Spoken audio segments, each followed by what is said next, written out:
campo de lo audiovisual y tenemos a un verdadero amigo de la casa, si se quiere, lo vamos a tomar así, a Beto Romero, que le damos la bienvenida y las gracias por estar en el piso, Alberto. No, gracias a ustedes por la invitación. Estoy muy contenta de estar acá. Buenísimo, Bueno, buenísimo. nosotros también. Algo ha pasado porque hay un buen humor y hay una buena sensación en el ambiente. Se ve que esto se estuvo cultivando desde hoy temprano y que nosotros vinimos a esta última parte a aprovechárnoslo. Por supuesto que está buenísimo, Beto, que te sientas cómodo, pero nada, te vamos a esquilmar, te vamos a apretar, Sin piedad, no hay problema. te vamos a tratar de extorsionar periodísticamente hablando, quiero decir, para sonsacarte. Primero que nada, ¿qué pasa? ¿Dónde hay una pila bautismal en la que los romeros rompieron algo en tu frente y tu destino se ligó al cine, a lo audiovisual? ¿Qué es lo que pasó? Bueno, en realidad mi comienzo con el cine no tiene nada que ver con los romeros ni con mi familia. Mi familia en realidad viene más del área científica. Mi viejo es biólogo y mi mamá era física. Y creo que mi decisión de dedicarme al cine viene más por oposición, por ahí, por decir algo. ¿Qué es lo que mis padres no hacen? Bueno, voy a ir a hacer eso, ¿no? Muy bien. Bien, claro, mucho conocimiento científico, riguroso, ¿no? Riguroso. Y bueno, y vos más creativo. Sí, pero de todas maneras, mi crecimiento en torno a ellos se mete en mis películas, ¿no? Principalmente en claramente. esta de las que vamos a hablar hoy, que se estrena hoy en Medasur. La historia está narrada principalmente por una bióloga que cuenta la historia del monte de Caldén, de los bosques pampeanos, desde un futuro, desde el año 2060, que es el momento en el que ya no existen esos bosques. Sí, tal cual. Qué distopía, ¿no? Sí. Está muy bueno porque es una propuesta de esa índole distópica, pero local, sumamente local, ¿no? Y ver, bueno, como está en los trailers, no sé, tal especie y lo que le sucedió en el año que le sucedió, y uno se queda como, wow. Es realmente impactante. Bueno, contanos cómo fue que se te ocurrió esa distopía o plantearla desde un futuro.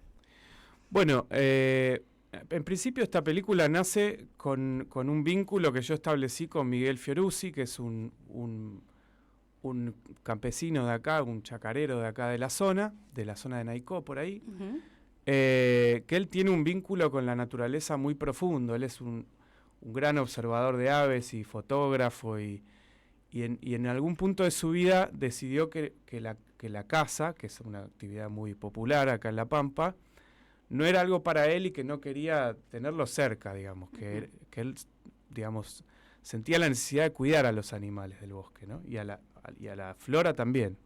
Entonces me pareció muy curiosa su perspectiva de la vida en general y sobre la naturaleza. Nos empezamos a ser muy amigos. Entonces la película arrancó como un documental sobre él. En algún momento vino la pandemia, tuvimos que parar de filmar. Entonces en ese momento la cabeza empezó a trabajar y a imaginar cosas, y me puse a pensar qué pasaba si ese bosque dejaba de existir. Y eso lo extrapolé a una idea más universal. ¿Cómo sería el mundo si los bosques ya no existieran? Y ese tipo de preguntas son siempre el germen de la ciencia ficción. ¿Qué pasaría si, no? La ciencia ficción siempre se construye desde esas preguntas. Y entonces ahí me di cuenta, bueno, con Miguel vamos a terminar haciendo una película de ciencia ficción. Evidentemente hay algo que, sí, cuando lo dijo Beto sonó terrible, sonó dramático. Pensar, para quienes caminamos por esta tierra o nacimos acá, que el bosque de Caldén puede llegar a desaparecer, sí que fue un llamado de atención para muchas personas que se están enterando de que hoy vamos a tener la posibilidad de asistir a un estreno casi en simultáneo con cines porteños y demás, y que es un platillo que se cocinó desde largo tiempo. Pero, Beto, ¿qué parte de la ciencia ficción? Digo porque hay muchas películas que ya nos plantean un futuro catastrófico, con cataclismos de todo tipo y color, y acá sin lugar a dudas hay algo que debe tener que ver también con colores locales o pensaste en una cosa totalmente planetaria y que no hay que explicar tanto a nivel guión? No, en realidad la película plantea un problema planetario. De hecho, la parte más ficcional de la película lo que cuenta es la despedida de esta bióloga en el año 2062, que se despide de su nieta, que está por abandonar la Tierra, porque en la Tierra queda poco oxígeno por la falta de árboles. Pero todo está contado desde la perspectiva local de esta región, ¿no? Ahí está. Ella en su pasado era una estudiosa del Caldén, de la flora de este lugar. Entonces el recorte es bien local, pero con esas implicancias globales de esa catástrofe que se narra, se cuenta, pero no se llega a ver, digamos. Está bien. Es fácil entender que tuvo que haber una economía de recursos y también el bagaje extraordinario que permite una historia de ciencia ficción. Beto, ¿qué pasó? ¿Cómo fue que te preparaste para después decir, mirá, esta es mi nueva película, estoy orgulloso, la quiero mostrar, quiero que la vean? Digo porque tampoco se te ocurrió, mirá, me salió esta película y ya está.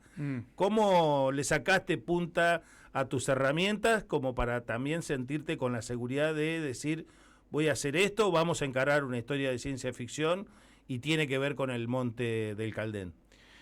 Bueno, yo siempre quise filmar el monte, de hecho en mi película anterior también aparece, metido en otra historia, ¿no? Eso es casi una constante, para mí es un paisaje que me encanta, que amo, digamos. Pero la idea de transformarla en una película de ciencia ficción tiene que ver con un proceso cada vez más libre que tratamos de llevar adelante con la gente con la que trabajo, de ir un poco usando el guión como guía, pero permitirnos ir encontrando cosas en las historias que nos vayan llevando que vayan escribiendo la historia sobre el proceso, ¿no? Sobre la marcha. Y algo muy importante fue que yo esto lo hablé con Miguel, con el protagonista de la historia, a ver qué le parecía, porque yo iba a meter un montón de elementos que no son reales, ¿no? Yo había hablado en un principio de hacer un documental sobre él, Y de pronto y de golpe había un salto enorme, y al contrario de lo que yo pensaba, que era que no iba a querer, que le iba a dar, qué sé yo, vergüenza, al contrario de lo que él dijo, sí, vamos, hagamos esto, que es mucho más que un documental sobre mi vida, y que creo que además habla sobre él de una manera también mucho más profunda. No es una descripción de su perspectiva sobre el mundo, sino que la película está atravesada por su perspectiva sobre el mundo. Claro, tal cual. Y además elegiste una manera particular en lo técnico, si se quiere, ¿no? Tenés una cámara que tiene una manera, no sé, en infrarrojo, una cosa así. Contanos, por favor, vos. Bueno, la película está toda rodada con una cámara infrarroja. La cámara infrarroja es la que se usa generalmente como cámara trampa para filmar animales o en las cámaras de seguridad nocturnas, ¿no? Entonces nosotros queríamos filmar muchos animales, porque era parte de nuestra propuesta, este mundo de animales que habita Miguel, queríamos poder filmarlo de noche. Y entonces empezamos a probar y descubrimos que era muy bueno para filmar de noche, pero también cuando filmábamos de día, daba un efecto visual muy especial, que es el que van a ver, que se ve en el tráiler, pero que van a ver esta noche en toda la película. Es un efecto en el que los colores cambian totalmente, es una especie de monocromo donde hay un poco del espectro del azul y un poco del rojo, pero lo que se logra con este efecto es construir esa sensación distópica y apocalíptica que tiene la película. Una atmósfera alterada. Alteradísima, claro. Sí, desde los colores. Mirá, esta no me la sabía esa parte. Viste, te íbamos sorprendiendo. Pensaba también que tal vez uno asocia la filmación de una película a un plano establecido, una escena, uno va, arma, filma tantas veces hasta que queda. En tu caso, al estar filmando animales y distintas cosas, no habrá sido así. ¿Cómo fue? No, la película terminó siendo una ficción, pero el proceso de rodaje y de producción fue muy documental. Fue muy de esperar, de trabajar con Miguel, y sobre todo, bueno, Miguel es un conocedor de la naturaleza. De hecho, su campo en este momento, desde hace un año creo, fue declarado reserva natural privada, me parece. Ujú. Creo que se llama así, que es la Reserva Fiorucci.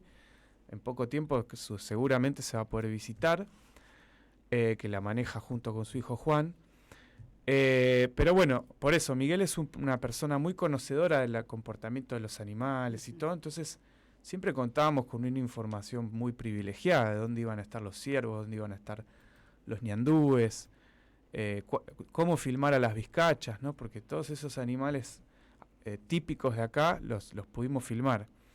Después tuvimos ese registro, lo hicimos todo de manera muy documental, y en un momento, antes del último rodaje, porque vinimos 5 veces a filmar acá, antes del último rodaje escribí un guión para ver realmente qué escenas faltaban para poder construir el desarrollo de la historia.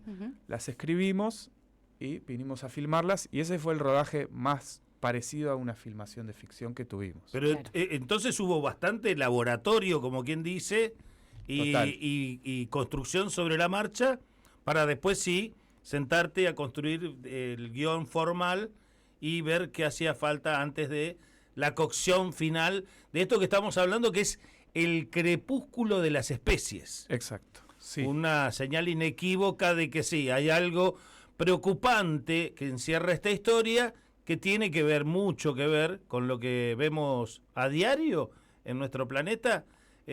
Algunos desde hace más tiempo que otros, y otros, bueno, se van enterando a los tumbos. Alberto, vos tenés una aproximación científica desde tu cuna o desde tu casa a la realidad. Y eso, sin lugar a dudas, también te dio un análisis crítico, una visión, no sé qué tan apocalíptica, pero estamos hablando y viviendo en el capitalismo. Sí. Bueno, de hecho hay una primera secuencia en la película, que es la que vos mencionabas, en la que vamos viendo especies de la pampa, con su nombre vulgar, su nombre científico, y el año en el que se extinguió. Por ejemplo, no sé, el ñandú se extingue en el 2032, ponele. Sí, El ciervo en el 2048, 48. ponele, algo así. Bueno, casi así. Y esa línea de tiempo yo la armé en diálogo con mi papá, que es biólogo, para ver que tuviera un sentido, ¿no? No hay cálculos reales de si esos años son reales, van a ser así, pero sí yo quise ponerlo en una fecha próxima para construir una sensación de urgencia con la película, ¿no? Como que esto no va a pasar en 300 años, esto puede pasar antes de que termine este siglo, digamos, ¿no? Claro. Sí. Bueno, un poco de terror también ahí. Sí, ¿no? Nos quedamos todos helados cuando lo pensamos. Las historias de ciencia ficción pueden, con una gota de terror, generar más y más interés. Y hoy a la tardecita, tarde-noche, bueno, nada, va a haber una ventana, no, en realidad es una puerta, pero como vamos a un mundo inexplorado, por ahí está bueno pensarlo como una ventana para aprovechar la oportunidad y ver en el crepúsculo de las especies la magia, el ojo, la imaginería, todo este mecanismo que Alberto vino a mostrarnos y a compartir a Radiocracia Plus. Hay muchas otras preguntas técnicas, Sí. Valen. No, y muchas índoles, pero bueno, por ahí si querés mencionar a quienes te acompañaron en el proceso, más allá de quienes vemos en la película, que bueno, que entiendo que es el amigo mencionado, que es el Miguel, señor sí. Fiorucci, pero bueno, también el resto de quienes te acompañan detrás de escena. Bueno, una gran compañía fueron las productoras, Flor Franco, que está acá afuera del estudio, y Georgina Mesiano, que está en Buenos Aires. Y también todo el equipo de Zebra, que es mi productora, que son Alejandro Rat, asistente de dirección, Martín Turnes, el director de fotografía, que hizo ese trabajo tan raro de la cámara infrarroja. El montaje lo hizo Florencia. Flor, te queremos. Flor, Claro te que queremos, sí. Flor, pero tus apellidos se me mezclan. Son difíciles, está bien. Gómez García. Ahí está. va. Siempre digo Pérez Rodríguez, se me mezclan así. Bien. Perdón, Bueno. Flor, al aire lo digo. Disculpa. Bárbaro. Y un igual montón más de gente, ¿no? Claro, Un montón. que eso, que está bueno saber que es un trabajo grupal, colectivo, en el que están trabajando hombro a hombro todos, quienes se Sí. ven y quienes no. Pero sobre todo también quienes se ven, Miguel Fiorucci, Juan, Gladys, su esposa, Miguel Santillán, Soledad, bueno, todos ellos. Estoy muy agradecido y logramos hacer esta película gracias a ellos exclusivamente. ¿Y qué pasó ahí con la dramaturgia? Digo, ¿tuviste otro trabajo, un plus de maestro actoral o surgieron cositas? Y queda bien, queda bien. En principio notamos... Siga. Siga, es un poco eso, sí, tal cual. Nosotros vimos que Miguel Miguel y el otro Miguel Santillán también eran personas muy dadas al juego ante cámara, ¿no? Ellos los filmamos mucho haciendo sus cosas, pero de golpe le decíamos, esto fíjate si además podés hacer otra cosita, y los pusimos a actuar de a poquito y se empezaron a entusiasmar. Actuaban siempre de sí mismos, ¿no? Que es digamos, achica el nivel de dificultad, pero Claro. se prestaron al juego, eso es lo importante. Tal cual. Sin Así ninguna vergüenza se ve. Más intriga me da esta película que ya empieza a aparecer como una posibilidad notable, ¿no? Antes de que llegue el fin de semana, digo, para quienes nos escuchan hoy en el Medasur, sí, busca la data porque vas a ver que seguramente no es para perdérsela. No, tal cual. ¿Qué? 20-30 horas. va a ser. 20-30 horas, nos queda un montón todavía para sonsacarle a Alberto, que, bueno, generosamente vino hasta acá, pero que además tiene este procedimiento medio también experimental. De laboratorio, está bueno como lo planteaste. De ¿sí? laboratorio, Sí. pero además nunca te alejaste, a pesar de que no queríamos hacer lo que nuestros padres, seguís siendo una especie de científico de la cinematografía. No hay escapatoria. No hay escapatoria. Es así.